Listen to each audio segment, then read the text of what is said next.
I was based in the chronic disease office, really, for Metro District Health Services, and we took over the work from a previous fellow on a programme called DLECA, which stands for Diabetes Lifestyle Education Collaborative in Action. The reason it's got such a weird name is because leca means sweet in Afrikaans, so it's a little bit of a joke. And I did some work with that. I also looked at the providing ongoing care for people who had graduated from the DLECA programme, because it's really great that they have this nice education programme, but then they're thrown out into the ether to try and manage their diabetes, and they don't get continuing care and education, and that's a really important part of keeping the control good. And I also looked at the situation analysis of foot care provision for people with diabetes. Because I only have a tiny bit of time, that's the bit that I'm going to talk about. I went out with the intention to Cape Town of not particularly doing anything to do with feet, because I'm a podiatrist, and I thought it might be quite nice to have a little bit of a break from feet. And I walked into the room and they went, "You're the podiatrist." I was like, okay, I'm not used to getting that reaction as a podiatrist. And I found that people wanted to talk to me rather than the doctors I was with, and I thought, hang on, there really is something that maybe needs to be done about this. By the end of my first week, I said, I'm going to do feet. Sam will remember me coming home going, I'm going to do feet. I can't neglect it. It would be really remiss of me. So that ended up being probably the biggest chunk, the most exciting part of my work there, and the bit that caused me maybe the most stress too, I would say. So, first thing to do was to find out what the problem was.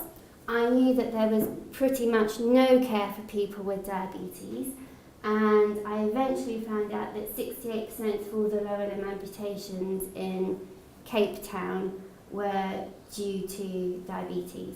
I also found out that if you had an amputation due to diabetes, you didn't get offered a prosthetic because of funding, because generally you weren't that great as a healthy person, so they'd rather give them to people who had RTAs. The other things that I found out was that there would be a year's wait for vascular services. If your leg was hanging off, well, your leg was hanging off. I found out that the vascular surgeons had this little rhyme of them pop, them flop, them chop, which is quite amusing, but that's the attitude to it. If you've got diabetes and you have a problem with your feet, then there isn't anything, and they just thought it was wonderful that somebody was maybe going to look at feet, because they said, we're scared to, because we know it's a really big problem. So the expectations of what they thought I could achieve were huge, and it was very much having to put the brakes on a little bit. I got involved with writing the provincial guidelines for the care of diabetic foot ulcers. Foot ulcers aren't really what I do day to day here, so for me that was a big learning thing. I'm more of a musculoskeletal podiatrist, and suddenly I'm writing these guidelines on care of the diabetic foot, but having to tailor it. So what is our gold standard in the Western world isn't possible there. There were no Dopplers in clinics, so automatically when we see patients here, we'll pop a Doppler on and listen to their pulses. That's just not possible because nobody has them, so they don't know how at risk the feet are. And I also worked on a train the trainers program, which was interesting for me, because I thought, I don't know how to train people. And they got better. I did 4 sessions altogether. The first one was abysmal, I think. The last one was all right. But eventually lots of people were trained, and hopefully they're now delivering that training. One of the most difficult things was they didn't know how many high-risk feet they had.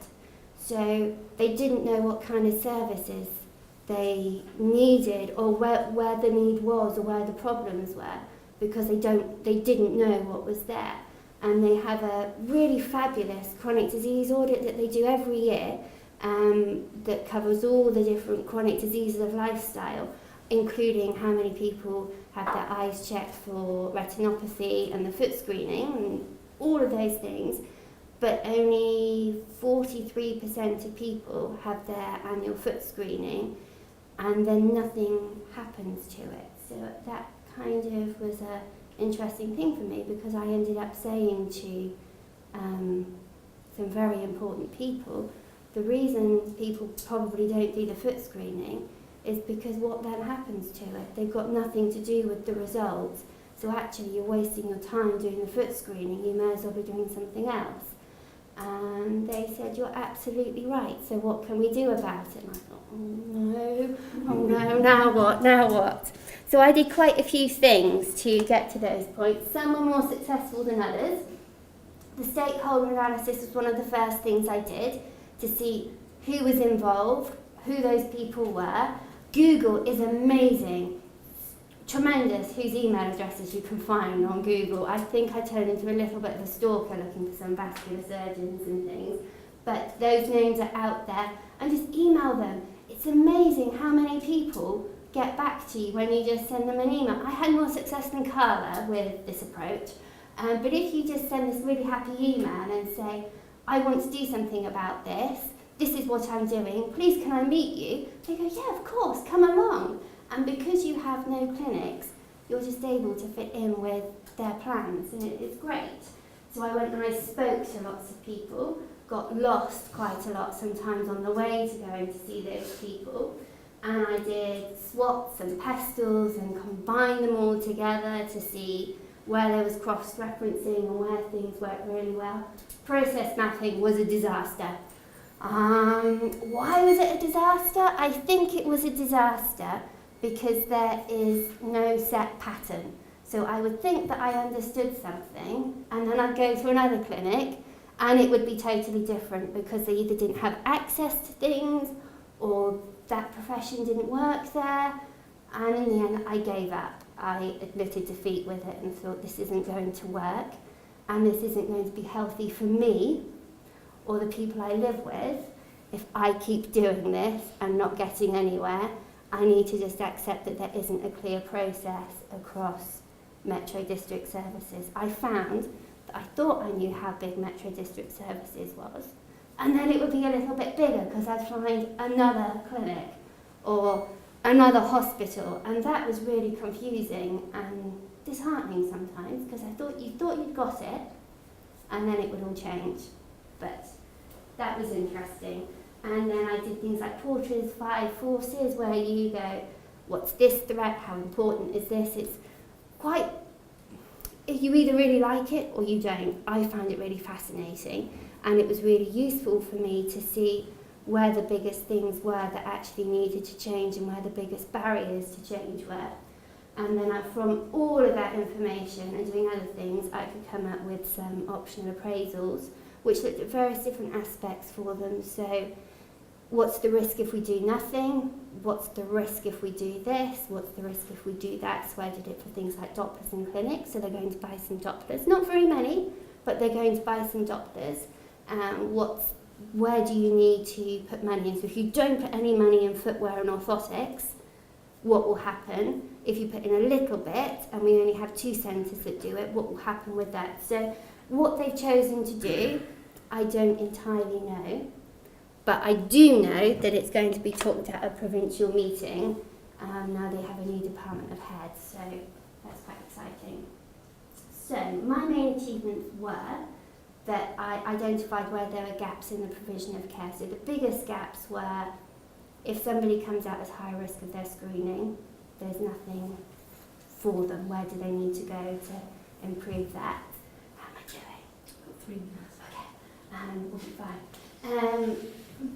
And also, if you've got a high risk foot with lots of deformity, it will probably ulcerate. So you need to have better orthotic provision and footwear provision. They were probably the biggest 2 gaps I identified. There's now a risk profile of foot health status within Metro District Health Services.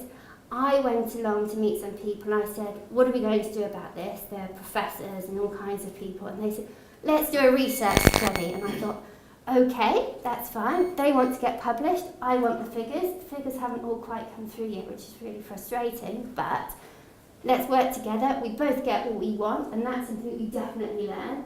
There's recommendations made for future service delivery. Their wound care guidelines are in line with current international guidance.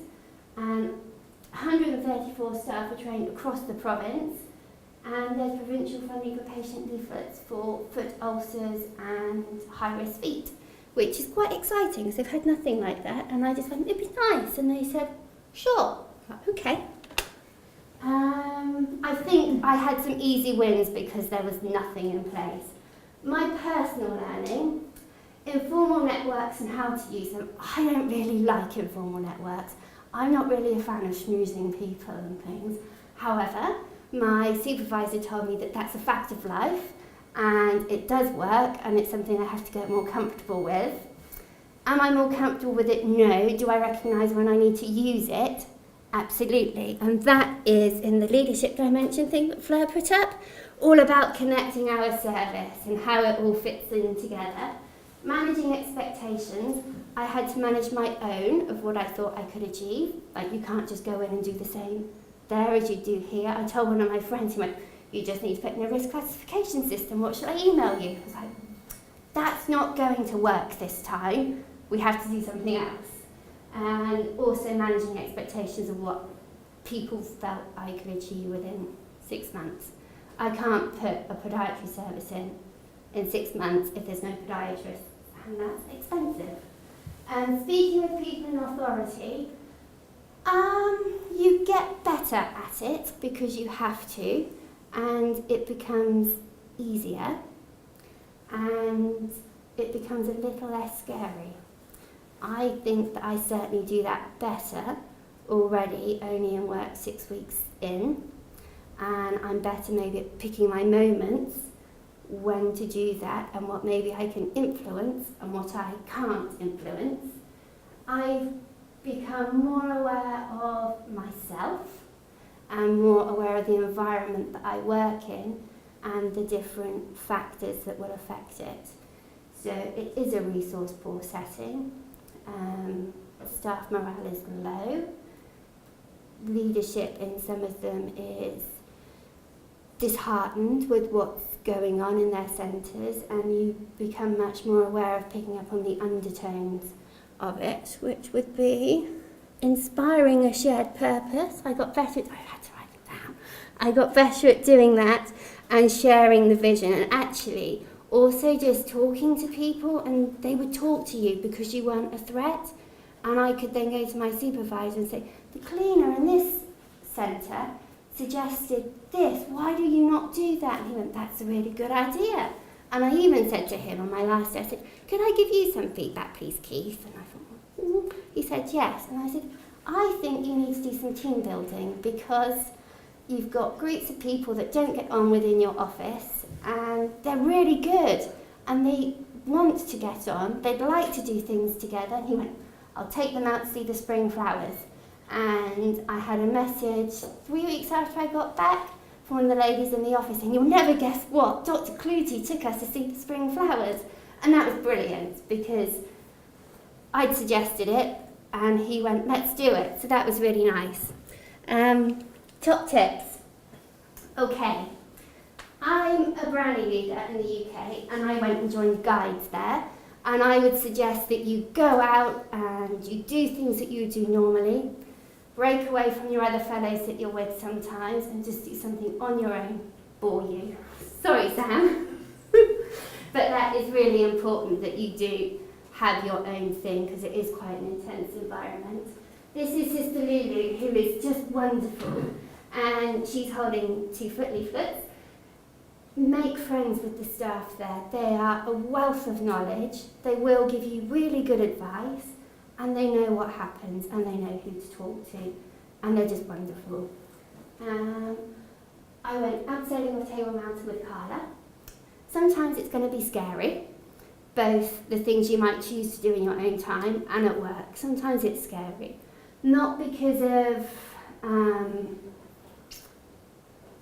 the environment, but because of the things you're doing and writing provincial guidelines on wound care.